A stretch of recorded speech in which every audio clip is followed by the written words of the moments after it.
Today I am drying some thyme.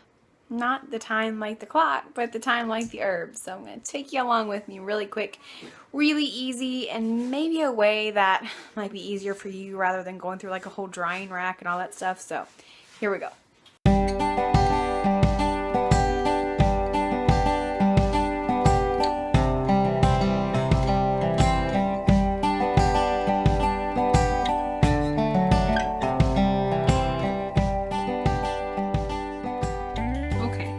So now that I've gotten my thyme harvested, I have placed it on one of these racks, and I like these because they allow air to come up from the top side and the bottom side.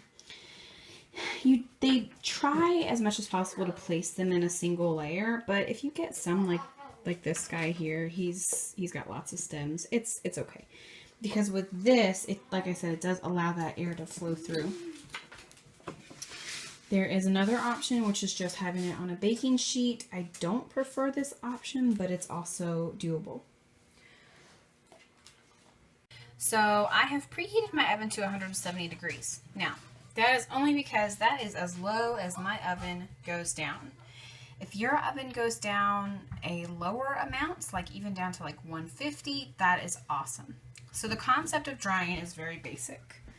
We're going to open our oven up. My oven is probably extremely dirty. And we're going to place our thyme in there. Now the other option is laying directly on the rack if you wanted to. And I shouldn't have laid it that way. I should have laid it the other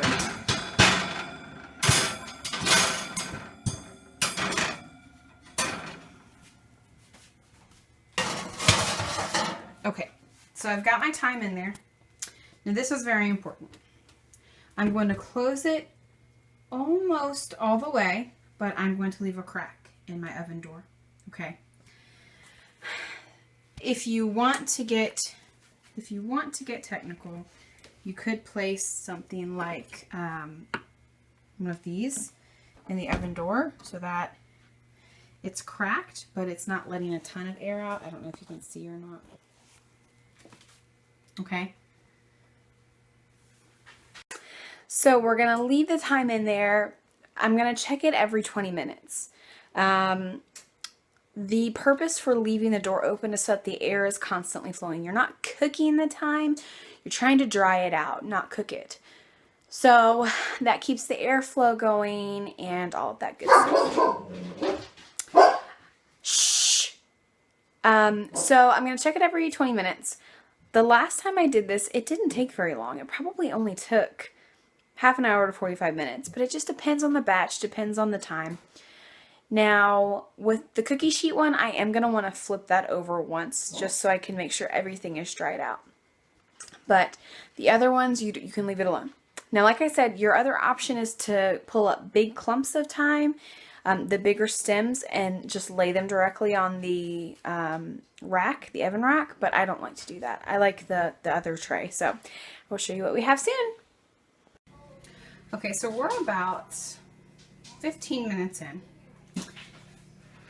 and you can see maybe this thyme is already almost completely done.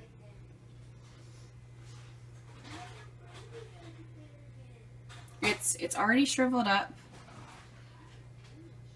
and doing good. So I'm only going to give it about 5 more minutes, and I think we're going to be done.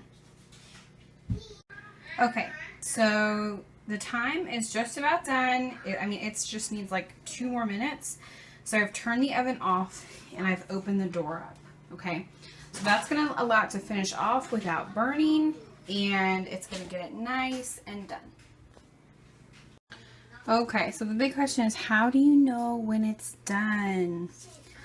And you're going to know when you start pulling these apart and you start seeing pieces falling off and it's just dry.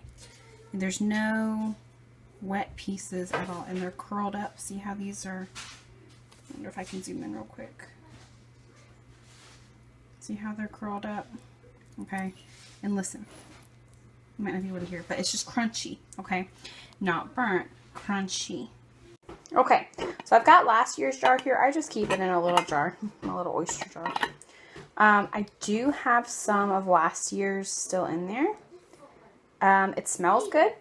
And it looks good, but I'm going to dump it out because I don't want it to eventually ruin this year's harvest. So I'm taking my herb and I am just going to start from the top and run my fingers down all the way to the bottom. And all the leaves should just very easily come off. Okay? Very easily. If they are not very easily coming off, then you have not let it dry out long enough. It's okay if you get some stems in there. Just adds extra flavor. So I'm going to go ahead and I'm going to do both pans right now.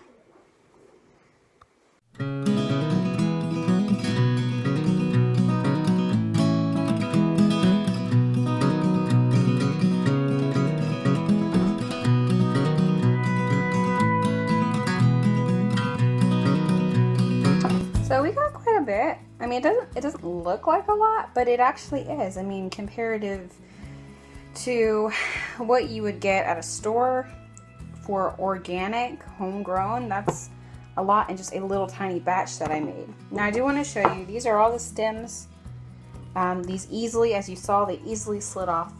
This is why I don't like the cookie sheet, because some of these were not dry on some of them. Okay, watch when I try to pull them. I mean, I'm just running my finger down and they're not coming off. Okay, so when they're not coming off, they're not dry. They might look dry, but once you do it a few times, you're going to notice that they're not.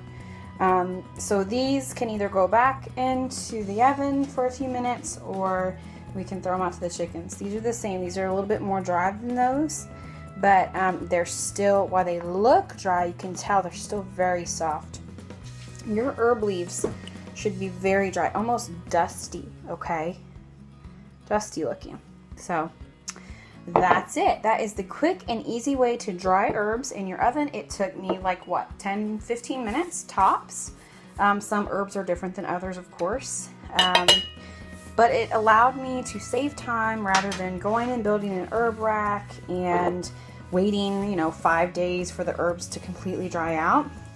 Obviously, in an off-grid situation, this may not be the proper way for you to do it, but it's what works for us, and it's the easiest way for me to do it, and that's what matters most. So if you try it, awesome. If it works for you, even more awesome. If it simplifies your life, awesome. Now, this needs to remain in a cool area. It also needs to stay away from any moisture. So lock that lid on tight. Do not store it above your stove. Store it off into a cabinet somewhere. So there's our herbs. This is going to last me a good 6 months, maybe, unless I make a tincture out of it. But as the summer goes on, I'll continue to fill it up all the way to the top, which will last me an entire year. So there we go.